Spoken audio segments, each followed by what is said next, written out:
So today I'm going to share with you how to eliminate casting in your baseball swing. And as an example, I'm going to use one of the students that is in my online coaching program. And as you can see here on the left hand side, I'm going to let it play in real time. You'll see what's going on with this swing, and then I'm going to show you what he's doing currently right now. So you'll see here on the left hand side, as he starts to swing, you can see that there is a lot of movement and unnecessary movements, I should say, going around in the swing. You can see that he starts to drift forward, okay, and the hands drop, and then you can see him arm barring, and then you can see him come around the baseball, and he wasn't able to be consistent. Best he was doing was hitting balls to the right hand side, and then if he did pull a ball, it was a ground ball to third base, shortstop, and this made him very frustrated and inconsistent. So his dad reached out and he joined my online coaching program, and you can see here on the right hand side, it's a different swing. You'll see when he starts to swing, you'll see that he starts pulling his hands in, okay, and then you can see how he works towards the baseball and then through the baseball. So he has completely eliminated that casting problem, making the swing very short, more compact, more direct to the baseball, and it's allowing him to hit more line drives and be more consistent.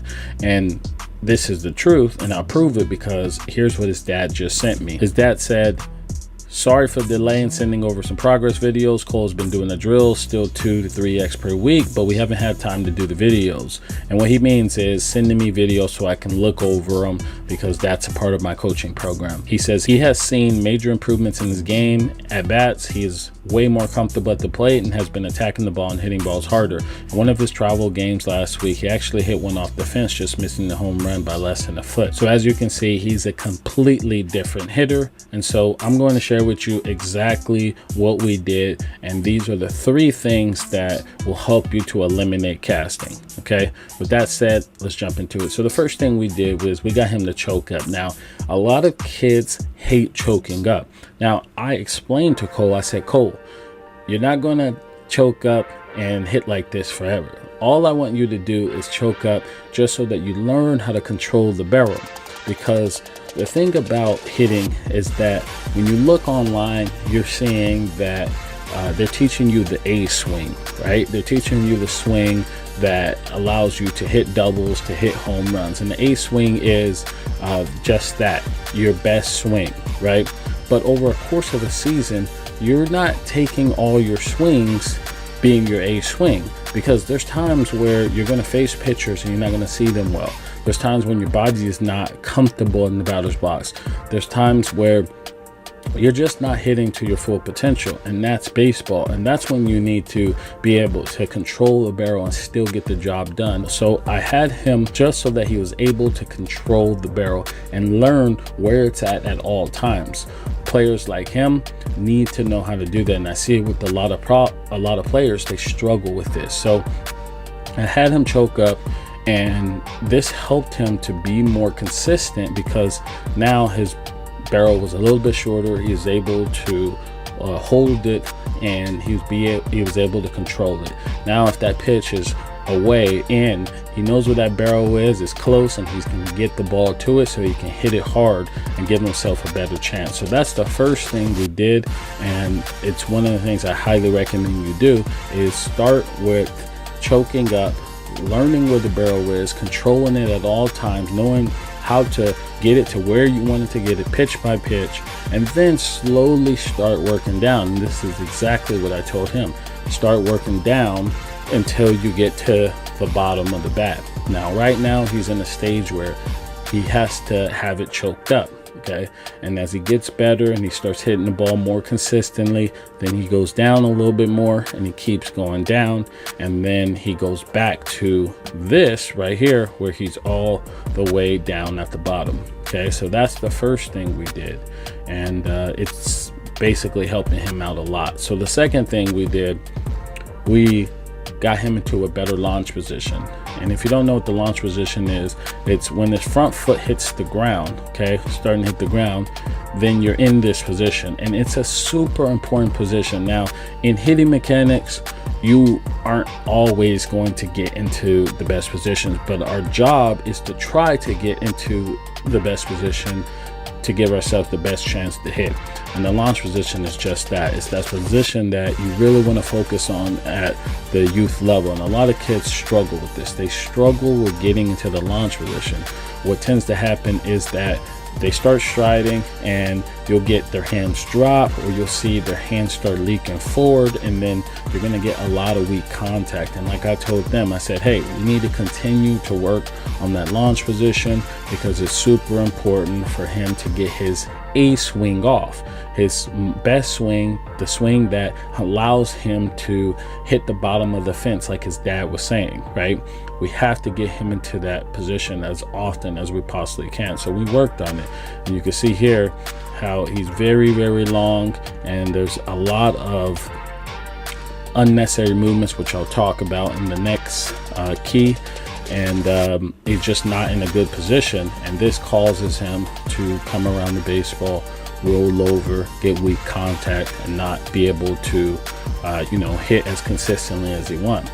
We can see here on the right side, as that front foot starts to hit the ground, you can see the knob pointing to the catcher and the barrel up at 45 degrees, and you have the little box right here and the back arm up. Now I would like the back arm just a little bit higher, right? But he's still a work in progress, and like I said, it's really hard for young baseball players to get into this position, and you have to take reps after reps after reps until it becomes muscle memory. So we're still working on it, but this is by far a way better launch position, as opposed to here he's standing straight tall, and then as our front foot goes, you can see that he starts working around the baseball, and he's like spinning like a screw.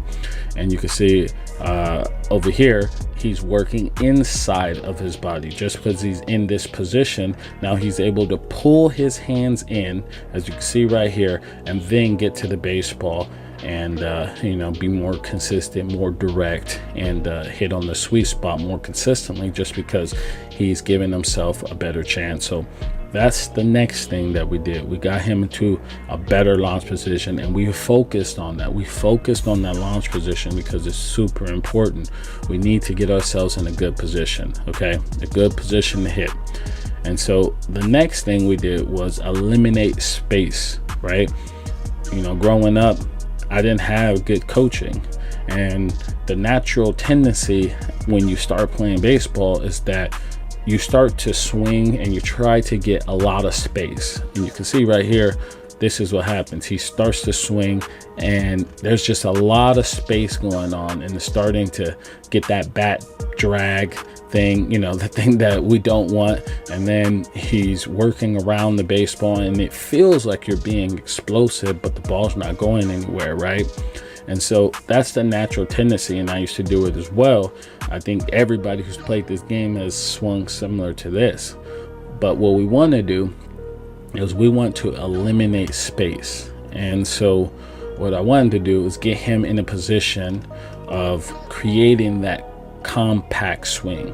Damage is done out front.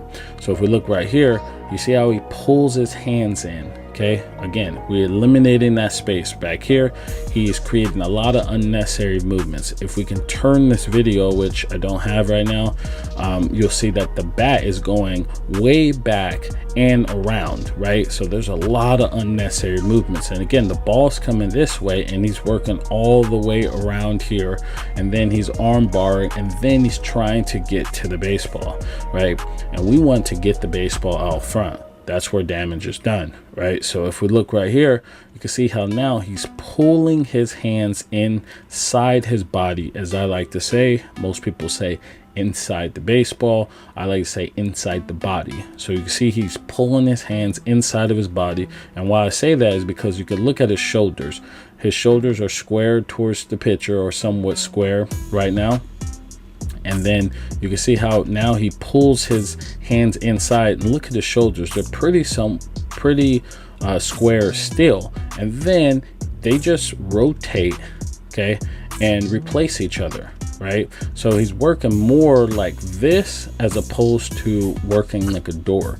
And you can see right here, if you look over here, you see that when that front foot comes or gets down, you can see how it starts working like a door. His body is spinning and being rotational, which is, you know, you do want to be rotational. It's a rotational sport, but what you don't want to do is come around the baseball. And as a right-handed hitter, most of the balls we're going to face are going to come away from us, and it's going to be from right-handed throwers. So the ball is going to be moving away, and if you're rotating towards third base as the ball is going away, you're going to hit a lot of ground balls, and you're going to not be able to hit as many line drives as you want. So here we're able to work inside of our body and let that ball come a little deeper so that we can stay inside the baseball and hit the baseball out front.